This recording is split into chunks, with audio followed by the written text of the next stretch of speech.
सोचो, आप रात को सोने जाते हो और दिमाग शुरू कर देता है फुल ऑन व्हाट्सएप ग्रुप की तरह नॉन स्टॉप मैसेजेस। क्या कल की मीटिंग खराब हो जाएगी? अगर हेल्थ रिपोर्ट में कुछ निकल आया तो? बैंक बैलेंस का क्या होगा फ्यूचर में? और फिर आप करवटें बदलते रह जाते हो। नींद गायब, टेंशन हाई और दिमाग full time over thinking mode में। हेलो फ्रेंड्स, समरी अड्डा पर आपका स्वागत है।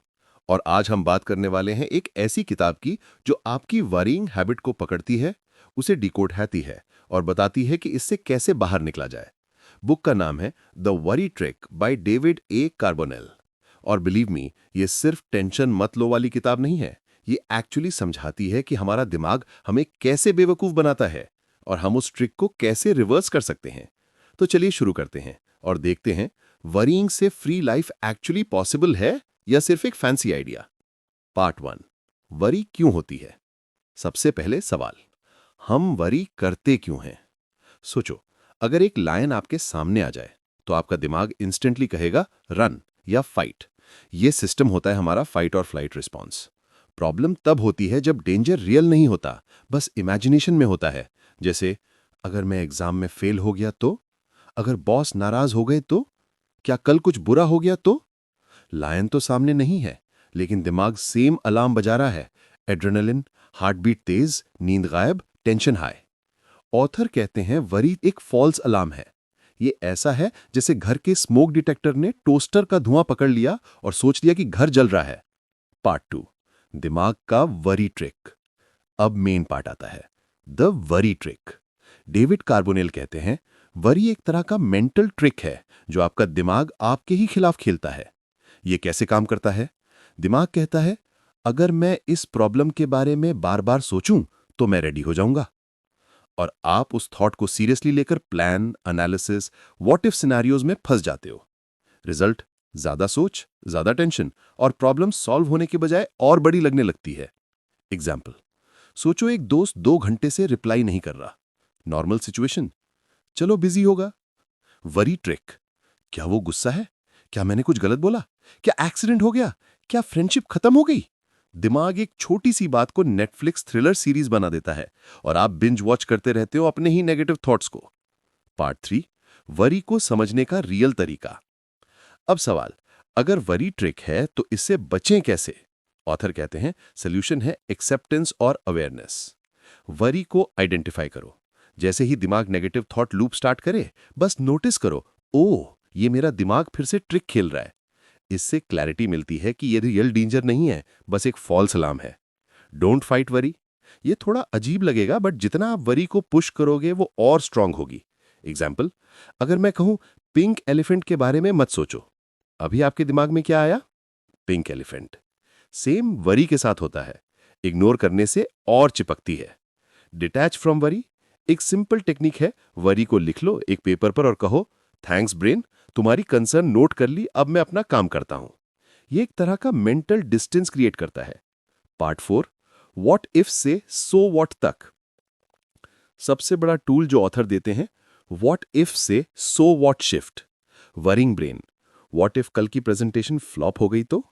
हेल्दी ब्रेन, सो व्हाट, मैं सीख लूंगा, अगली बार बेटर कर लूंगा। ये शिफ्ट गेम चेंजर है, क्योंकि जब तक आप व्हाट इफ मोड में हो आपको लगता है सब कुछ खत्म हो जाएगा। लेकिन सो व्हाट मोड में आप अपने दिमाग को बताते हो, हाँ, वर्स्ट केस भी मैनेजेबल है। और जब वर्स्ट केस मैनेजेबल लगने लगे, वरी ऑटोमेटिकली लूज हो जाती है। Part 5, practical techniques from the book. चलिए अब कुछ प्रैक्टिकल टेक्निक्स देखते हैं जो बुक में सजेस्ट की गई हैं। Scheduled worry time. हर दिन 15 से 20 मिनट डिसाइड करो बस वरी करने के लिए।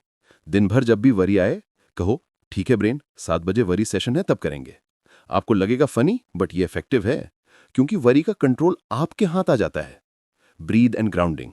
जब एंजाइटी हाई हो तो स्लो ब्रीदिंग और अपने एनवायरनमेंट पे फोकस करो। जैसे, मैं टेबल देख रहा हूं, क्लॉक देख रहा हूं, अपना हाथ महसूस कर रहा हूं। यह आपको प्रेजेंट मोमेंट में ले आता है, फ्यूचर के ड्रामा से बाहर। Action over analysis. ज्यादा सोचने के बजाय छोटी एक्शन लो। एग्जाम्पल, अगर हेल्थ का वरी है तो डॉक्टर को कंसल्ट करो। अगर मनी का वरी है तो एक स्मॉल सेविंग्स प्लान स्टार्ट करो। एक्शन लेने से दिमाग को प्रूफ मिलता है कि हाँ, मैं हैंडल कर रहा हूं। Self talk reset. जब दिमाग बोले याद है पहले गलती की थी? तो आप कहो यस, बट मैंने उससे सीखा भी तो। आप अपने ब्रेन के नेगेटिव नैरेटिव को जेंटली रीराइट करते हो। Part 6, humour as a weapon. Author एक इंटरेस्टिंग बात कहते हैं कि वरी को लाइटली लो। जैसे अगर दिमाग कहे कल तुम फेल हो जाओगे, तो आप कह दो थैंक्स फ्यूचर प्रेडिक्टर बाबा जी, लॉटरी नंबर भी बता दो। ह्यूमर वरी के इम्पैक्ट को इंस्टेंटली कट कर देता है, क्योंकि जब आप हंसी में लेते हो तो वो स्कैरी थॉट पावरलेस हो जाता है। Part 7, big picture. End of the day worry एक हैबिट है, और हैबिट को तोड़ने के लिए अवेयरनेस, प्रैक्टिस और पेशेंस चाहिए। डेविड कार्बोनेल का मेन मैसेज सिंपल है। वरी का मतलब ये नहीं कि आप वीक हो, ये बस एक हैबिट है जो दिमाग ने गलत तरीके से लर्न कर ली है। अगर आप इसे समझ लो और उसका ट्रिक पकड़ लो, तो आप अपनी लाइफ को लाइटर, कामर और हैप्पियर बना सकते हो। और सोचो, एक लाइफ जहां दिमाग आपको बार बार डराने के बजाय सपोर्ट करे, क्या वो लाइफ ज्यादा प्रोडक्टिव, ज्यादा पीसफुल और ज्यादा एंजॉयबल नहीं होगी? तो फ्रेंड्स, ये थी the worry trick by David A Carbonell की समरी। मुझे लगता है अगर आप इन सिंपल टेक्निक्स को डेली लाइफ में अप्लाई करोगे, तो आपका दिमाग धीरे धीरे फॉल्स अलार्म बंद कर देगा और आप एक्चुअली रिलैक्स फील करोगे। आप बताओ कमेंट्स में, आपकी सबसे बड़ी वरी क्या है जो बार बार दिमाग में आती है? शायद अगली बार हम उसी पर एक डिटेल्ड वीडियो बनाएं। और हाँ, अगर आपको ये वीडियो पसंद आई हो तो लाइक बटन दबाना मत भूलना, अपने दोस्तों के साथ शेयर करो और चैनल समरी अड्डा को सब्सक्राइब कर लो, ताकि आपको ऐसे ही पावरफुल बुक समरीज मिलती रहें। मिलते हैं अगली वीडियो में एक और लाइफ चेंजिंग बुक के साथ। टिल देन, अपनी वरीज को सो वॉट मोड में डालो और लाइफ को हल्का बना लो।